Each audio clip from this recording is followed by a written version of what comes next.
At the summit of the Alaskan mountains, a hunter raised his rifle, aiming at a reindeer resting in the distance. Suddenly, a ray of sunlight shone over the icy plains. The herd of reindeer, as if summoned, began to run wildly. Without hesitation, they leaped off a cliff that seemed bottomless. As darkness enveloped the earth, at the Arctic Research Station next to Ennistown, 6 staff members were working and relaxing as usual. Suddenly, one of them started shaking uncontrollably. She's awake.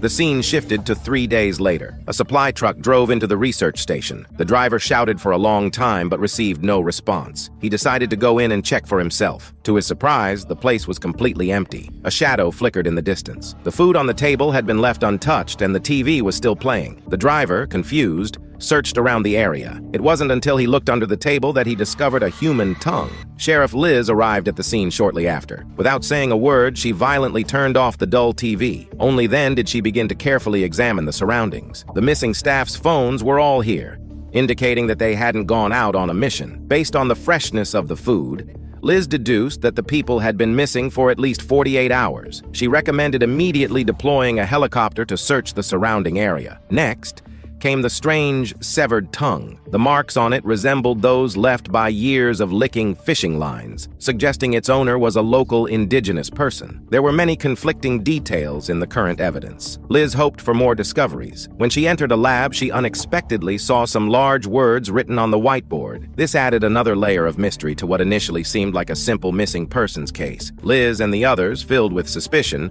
returned to the police station, only to find someone waiting in the office. The person's name was Evangeline. 6 years ago, she took over a case involving the murder of an indigenous person who was killed after protesting local mining. To avoid getting caught up in local political struggles, the new sheriff, Liz, had reassigned Evangeline to the mounted police, stripping her of the authority to continue investigating the case. However, Evangeline didn't give up. Over the years, she had secretly gathered many clues. When she heard about the severed tongue found at the research station, she rushed over to inquire about the situation. This was because 6 years ago, the tongue of the murdered victim had mysteriously disappeared. Evangeline instinctively felt that there was a connection between the two cases. Her words reminded Liz. Liz immediately took out the case file from that murder. The victim was a woman named Annie, who had 32 knife wounds all over her body. After reviewing all the materials, Liz discovered another connection to the missing persons case. It turned out that a member of the research station team was wearing the same coat that the victim, Annie, had been wearing. This suggested that there might be more to the relationship between the two cases than first met the eye. Meanwhile, a local hunter named Ross unexpectedly saw a figure that shouldn't have been there: her long-dead husband. Ross's face showed no fear. Instead, she calmly followed him as he walked slowly toward the depths of the ice. Not long after,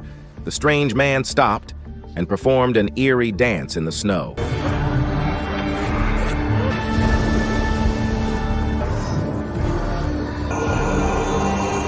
Then he raised his hand and pointed to a spot. Ross looked over and, in the next moment, fired a flare. She had found the missing research staff. Liz and Evangeline rushed to the scene, only to be stunned by the bizarre sight before them. On the hard ice layer, several grotesque faces emerged.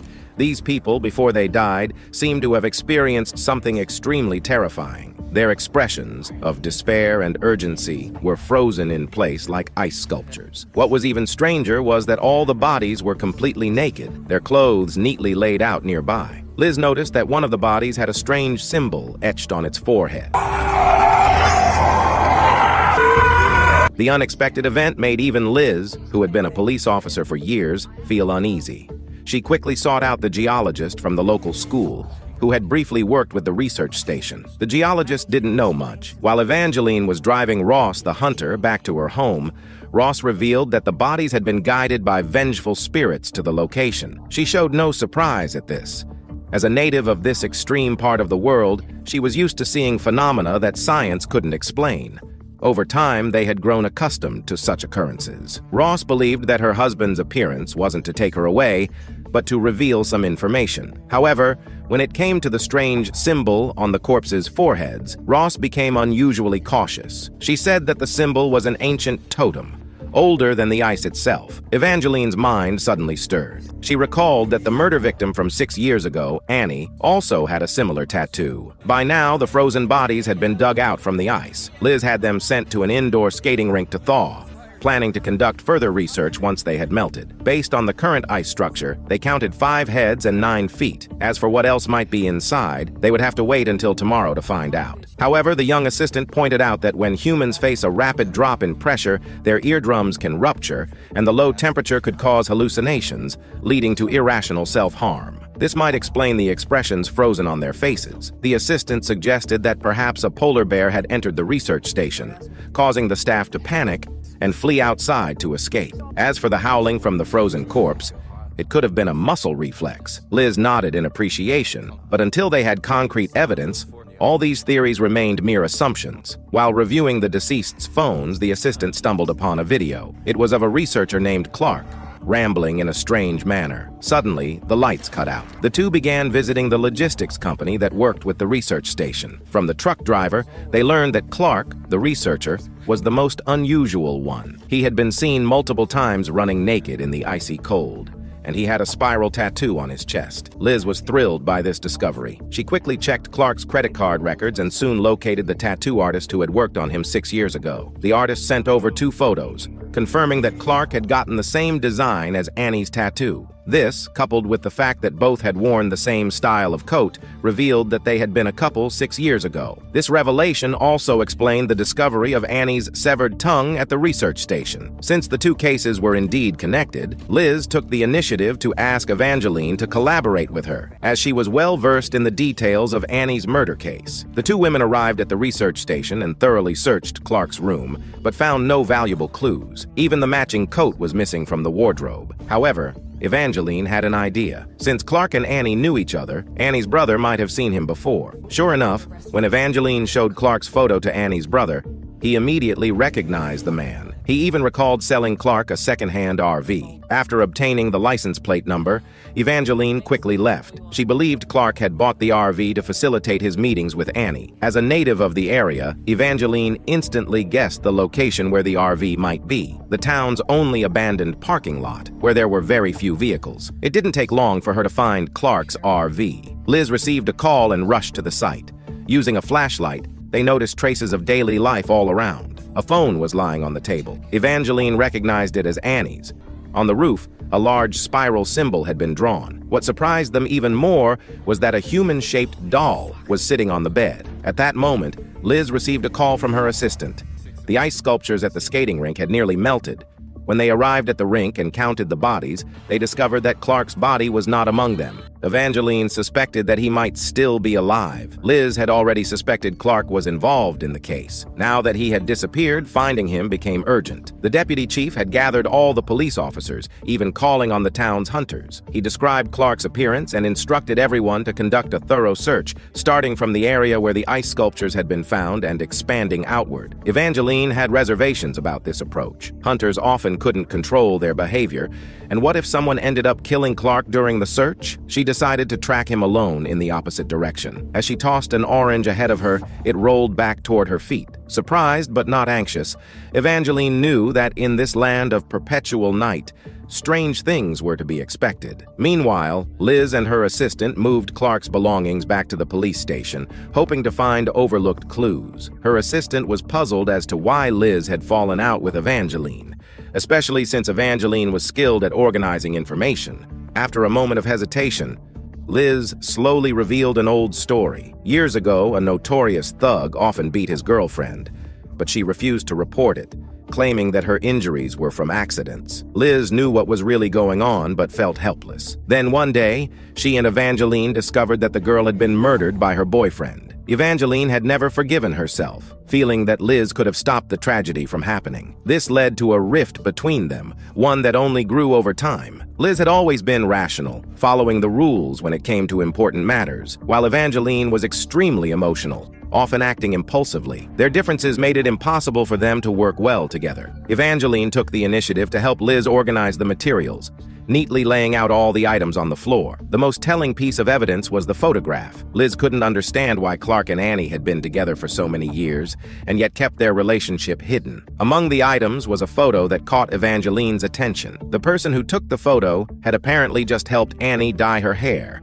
as there were still traces of blue dye on the image. The two immediately went to the only hair salon in town, where Evangeline quickly found the same brand of dye. Surprisingly, the salon owner was Annie's classmate. She shared that Annie had become quite mysterious after meeting Clark, even getting into a heated argument with an engineer at the research station, which resulted in his resignation. It was rumored that he had left for the ice fields to become a hunter. Before leaving, the salon owner revealed an important piece of information. When Annie was murdered, she had called Deputy Hank, telling him about her relationship with Clark. Liz had only just found out about this. Enraged, Evangeline lashed out, certain that Hank had hidden vital clues because he was connected to the mining operation, since Annie had been one of the staunchest opponents of mining. Liz, however, was more pragmatic. Half the town worked at the mine, which was why Evangeline had faced so many obstacles during her investigation. Liz believed they needed to focus their efforts on the missing person case. Why had Annie's tongue been found at the research station?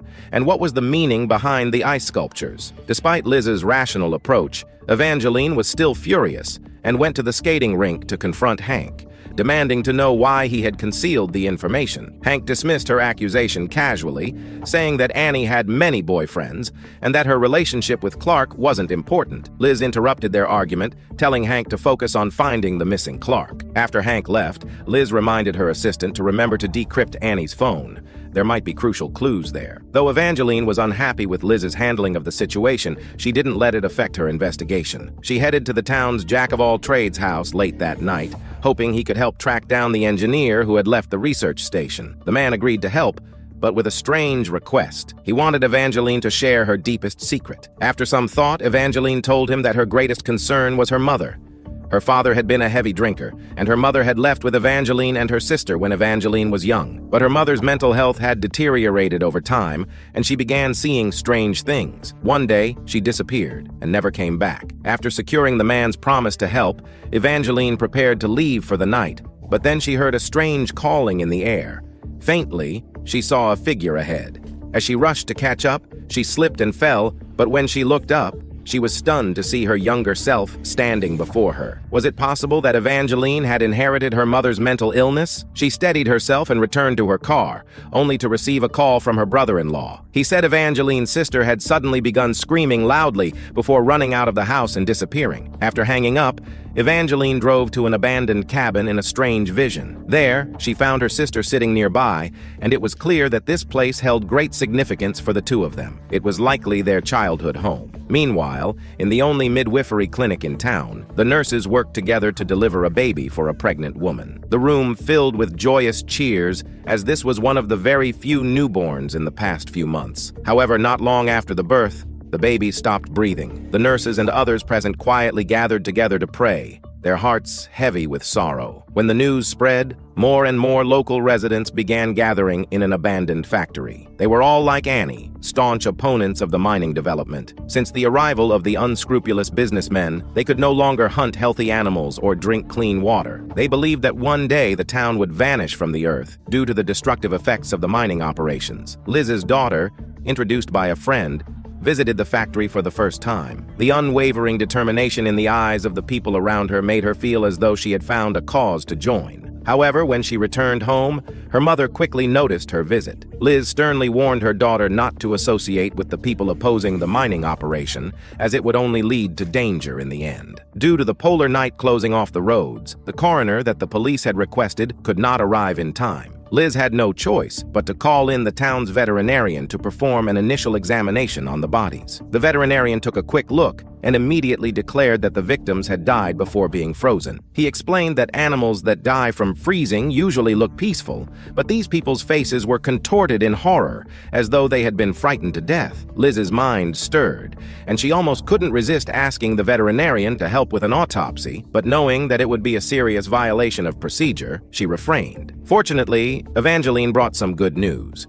She had tracked down the whereabouts of the missing engineer. The two of them immediately drove to a native settlement on the ice fields, where they found the leader of the group and inquired about the engineer's whereabouts. Sure enough, the former research worker was there. But after knocking for a long time with no response, Liz forcefully pushed open the door. Inside, they found an older man sitting upright with a hunting rifle. He was the very engineer they were looking for, but his attitude was stubborn and defensive, declaring that this was his private territory. With no further information obtained, Liz and Evangeline were forcibly ejected. From years of investigative experience, Liz knew the man was hiding something. Just then, Liz received a call from the hospital. The frozen research worker had regained consciousness. Liz couldn't wait to ask him what had truly happened on the ice field. This was very similar to what Clark had said in the video recording before he suddenly started trembling. Just then, there was an uproar outside the hospital, and Liz had to rush out to handle the situation. Meanwhile, only Evangeline remained inside and witnessed the former research worker calmly sitting up in bed. She's waiting for you. In the next moment, the man lay back down and stopped breathing. As Liz was about to leave the hospital, she ran into her assistant who had been waiting for them. He had successfully cracked Annie's phone and found a video taken just before her death. In it, Annie appeared to have discovered some terrifying presence, and the video ended with a horrific, blood-curdling scream. The man, frozen in the snow like a living ice sculpture, had died from unique injuries, burned corneas, ruptured eardrums, and multiple bite marks all over his body.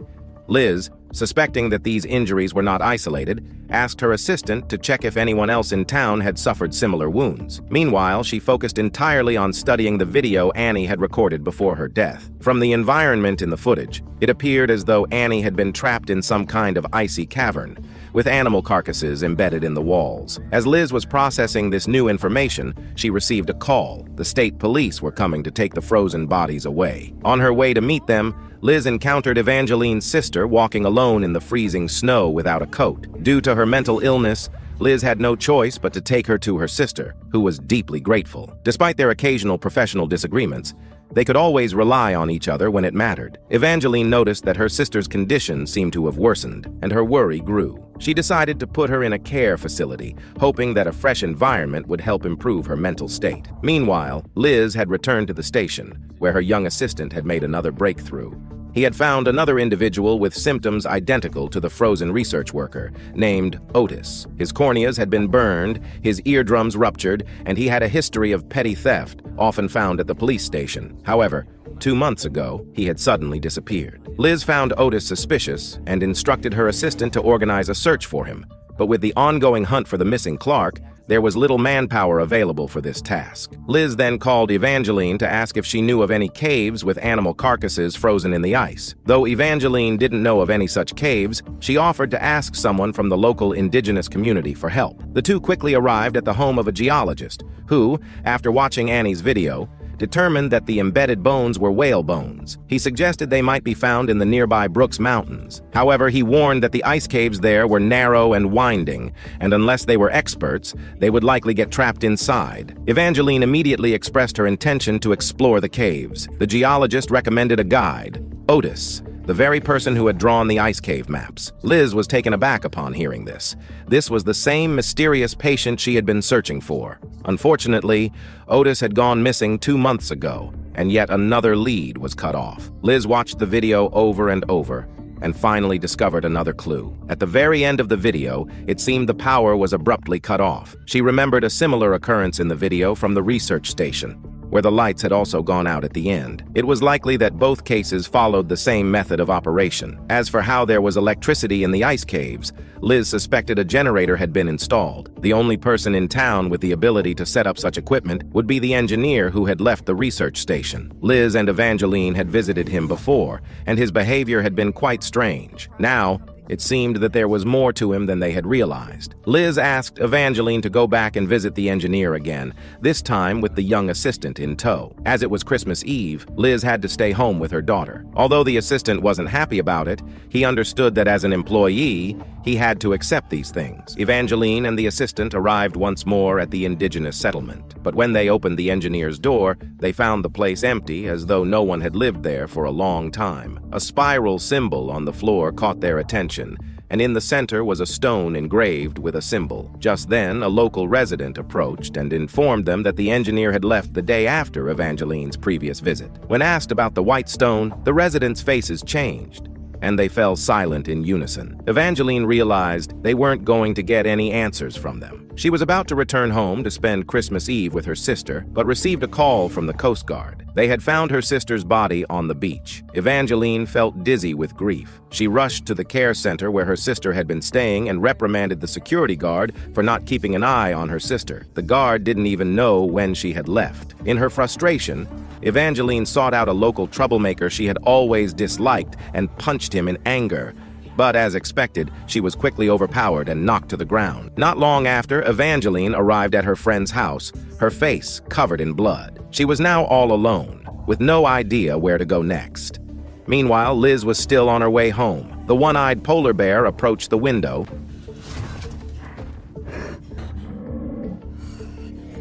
That night, Liz had another dream. The young boy once again snuggled close to her. Suddenly, there was a sharp knocking at the door. It was Evangeline, here to report the findings from the previous night's investigation. Other than the spiral-patterned stone, nothing else had been discovered. Then, out of nowhere, Evangeline dropped a bombshell. Her sister had committed suicide the night before, and the body would be delivered today. Liz was stunned. She had just seen Evangeline's sister yesterday. Evangeline was visibly distressed, mentioning that both her mother and sister had passed away due to mental illness, and she feared that she might be next. Liz reassured her not to jump to conclusions, but Evangeline remained certain that it was a curse in their family. Just then, Liz's phone rang. The assistant reported that a suspicious figure had been spotted near the dredger. Liz immediately called for Evangeline, and the two rushed toward the dredger. The figure in the photo looked like the suspect, Clark. Although the dredger had been abandoned, it provided good shelter and could easily be a hideout. The two arrived at the dredger and, from a distance, could see its considerable size. They climbed inside, and the walls were covered with strange drawings,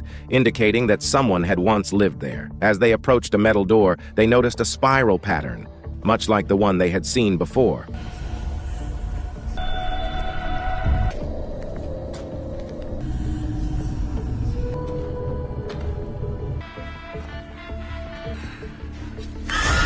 Meanwhile, Liz had realized that Evangeline had disappeared. Yet, determined to capture Clark, Liz pressed on. After much effort, she cornered the suspect. When the hat was removed, it revealed that the person was Otis, who had been missing for 2 months. His mind seemed severely shaken as he muttered the same phrase over and over. He went back down to hide. After ensuring Otis was safe, Liz found Evangeline around the corner. But when she looked at her, she saw that her eyes were bloodshot and blood was leaking from her ears. After questioning Otis, Liz learned a hidden piece of history. 30 years ago, during an exploration, Otis had encountered a collapse in the ice, trapping many people who died inside. He had heard voices calling to him and followed them into a vast ice cave, only to wake up in the hospital, his eyes burned and his ears damaged. Clark had visited him a few days ago to ask how he had avoided death.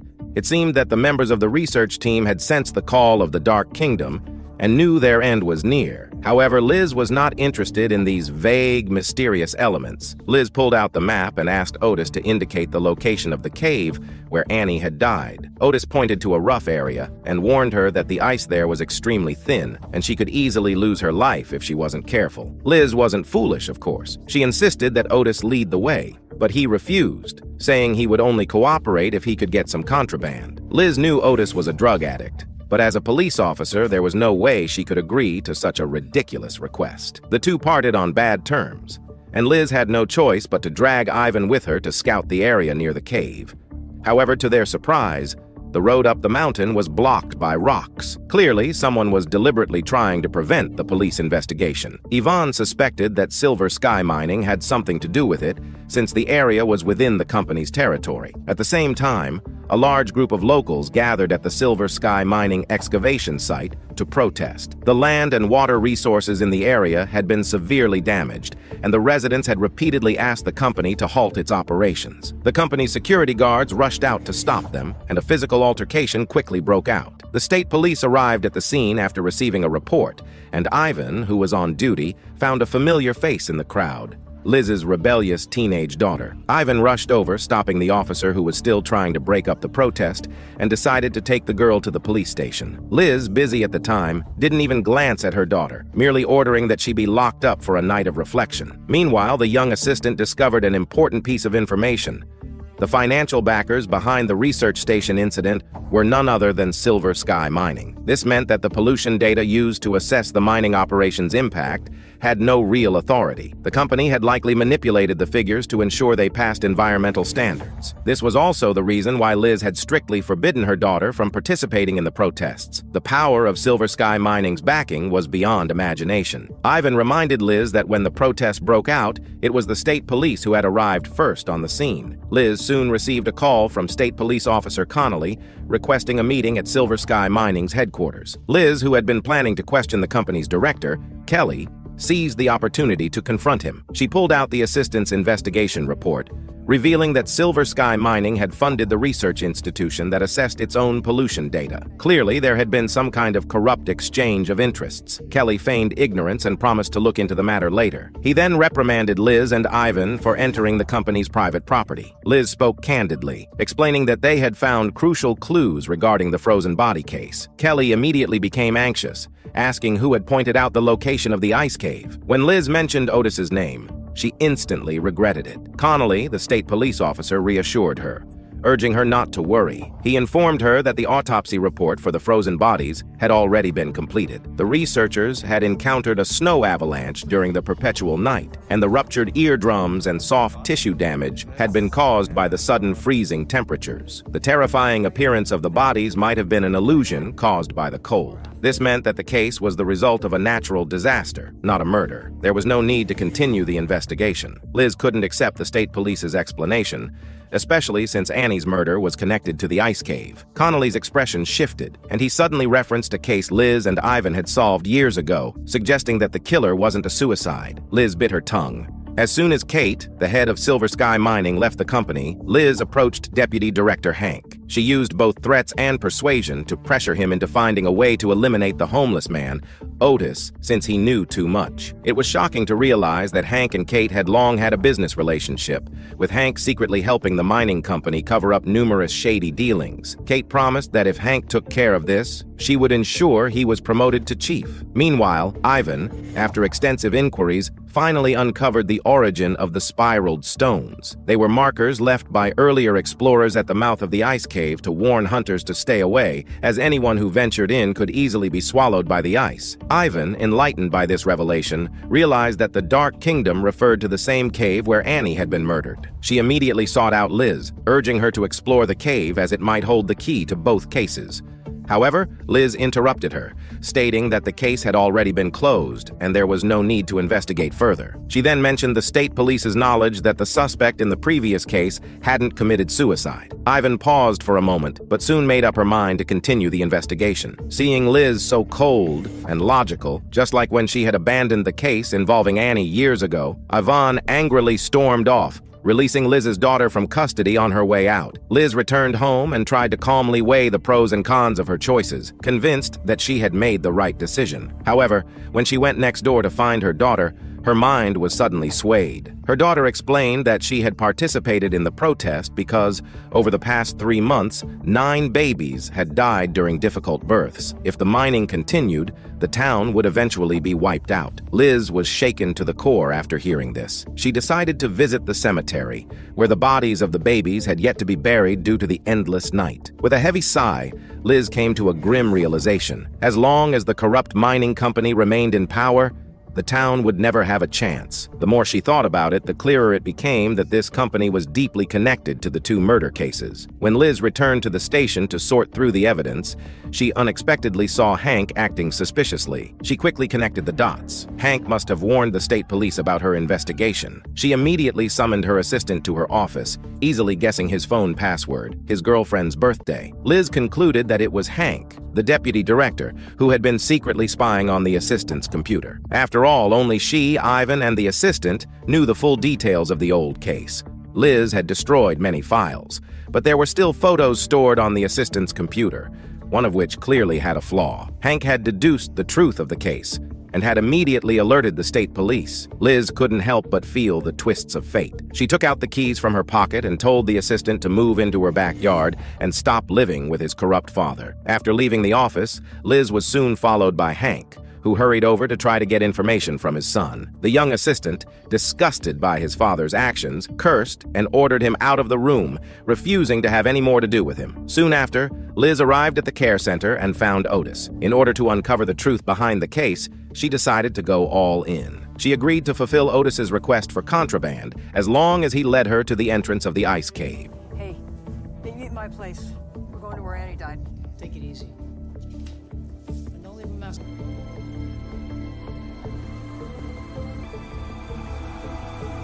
At that moment, the doorbell rang. To Liz's surprise, Deputy Director Hank had come to visit late at night. He claimed to have received word from the state police and was there to take Otis into custody. As Liz was still processing this, Otis emerged from the bathroom and Hank immediately drew his gun. The gunshot soon attracted the attention of the young assistant who was in the backyard. Upon seeing the scene, he froze, unsure of what to do. But Hank, far from showing any remorse, ordered his son to help dispose of the body. No! When Ivan arrived at Liz's house, the three of them stood in silence, staring at the two bodies. Liz decided to call in the incident to the authorities, but Ivan insisted that they couldn't alert the enemy just yet. They needed to move quickly before the state police or Silver Sky Mining reacted. They should go directly to the ice cave and find the truth. Ivan then instructed the assistant to stay behind, clean up the scene, and transport the bodies to Ross's house, where she would know how to handle them. Without wasting any more time, Ivan and Liz, armed with a map, set off toward the ice cave to uncover the so-called Dark Kingdom. Following advice from geologists, they made an incision at the highest point of the mountain, which led them directly into the cave. Without hesitation, they crawled inside, finding the walls of the cave wrapped in thick layers of ice. Ivan inadvertently discovered a low, narrow passageway. She followed an almost instinctive impulse and crawled into it. Liz had no choice but to follow her through the cramped space. But before long, the path ahead ended. Walk around and wait for you. Don't do anything. Ivan raised her flashlight and scanned the area. A familiar figure flashed by.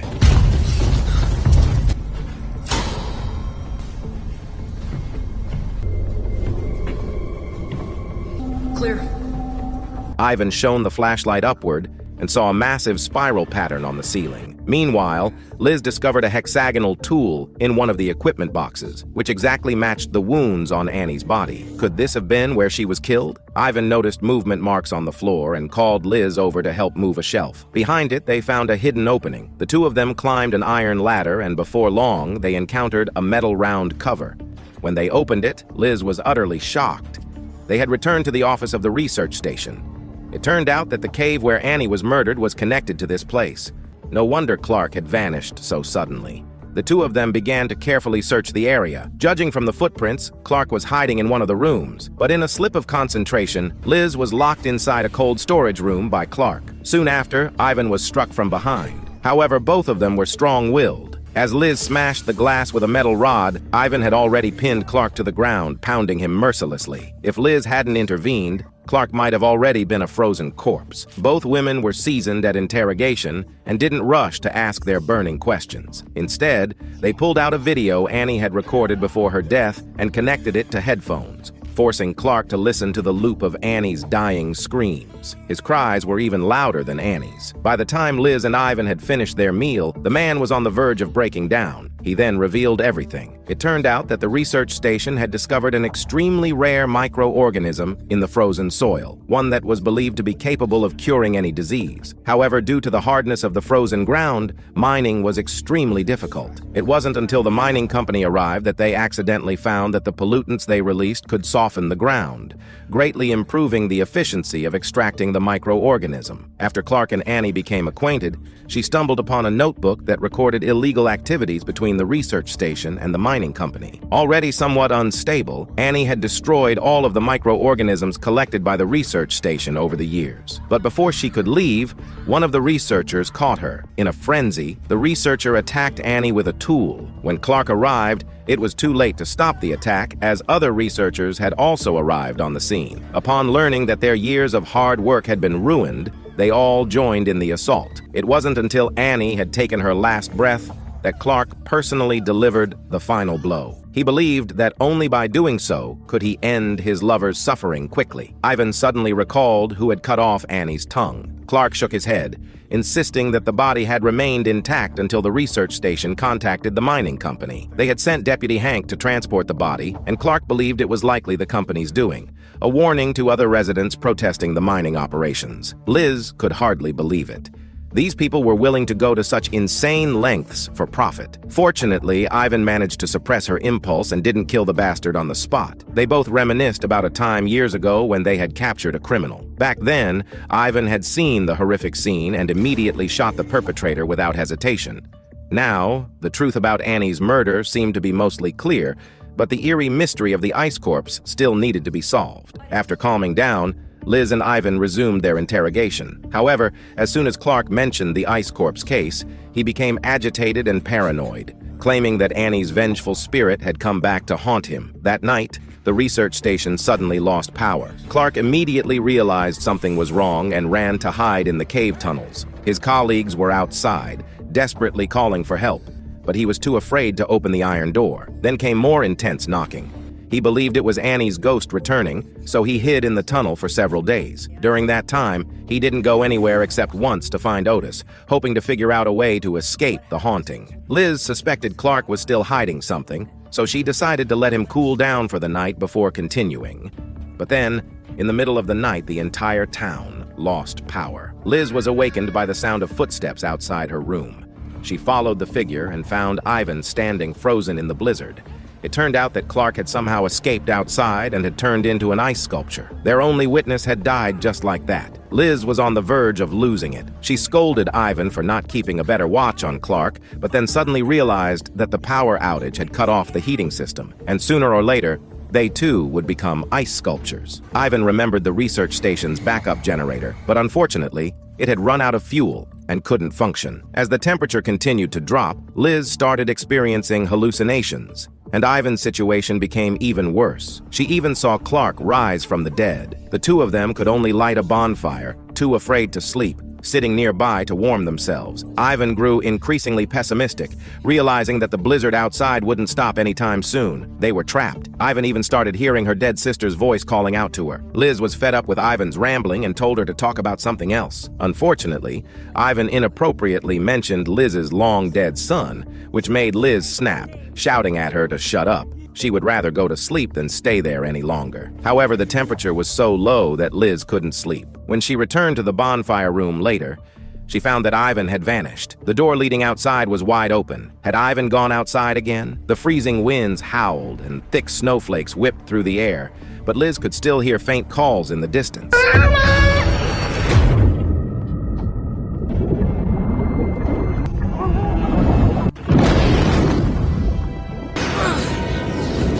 And Liz finally woke up from her daze. After a few moments, Liz felt much better and commented that it felt like she had been in another world. Now she understood why the ice corpses had such twisted expressions. The extreme cold truly caused hallucinations. Ivan asked her who had tried to open the secret tunnel door, and Liz's eyes lit up. She rushed to the medical room, grabbed several bottles of chemicals, and evenly spread them over the back of the iron lid. Under the glow of ultraviolet light, clear handprints immediately appeared.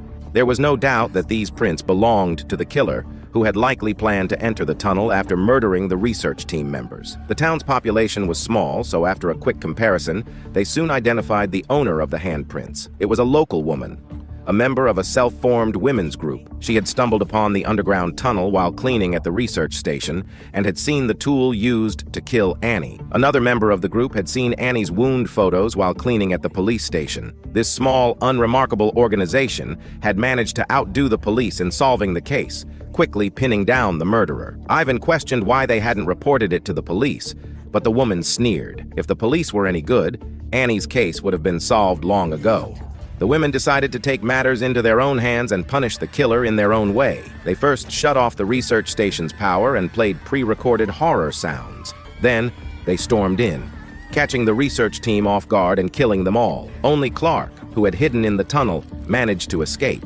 The women then took the murderers several kilometers into the frozen wilderness, forced them to strip off their clothes, and told them to run as far as they could. Before long, All the research team members were dead from the freezing cold, their bodies marked with the spiral symbol on their foreheads, which had only been a diversion. After telling this story, all the members of the women's group appeared except for Annie, who had died years ago. Technically, all the people present were murderers, but Liz stood up and stated that the reports on the corpses had already come in. They had all died in an avalanche. The case was already closed. It turned out that Liz didn't intend to pursue justice for the women. However, Ivan still had one question. Was Annie's tongue placed at the research station by them? The leader of the women's group smiled knowingly, clearly confirming Ivan's suspicion. In the final scene, Liz hid the truth about the ice corpses from the reporters. She also crafted a perfect story to explain the disappearance of the deputy sheriff. In fact, his body had already been thrown into the cold river by his assistant. Ivan took matters even further by making Clark record a video before he died, exposing the mining company's environmental pollution.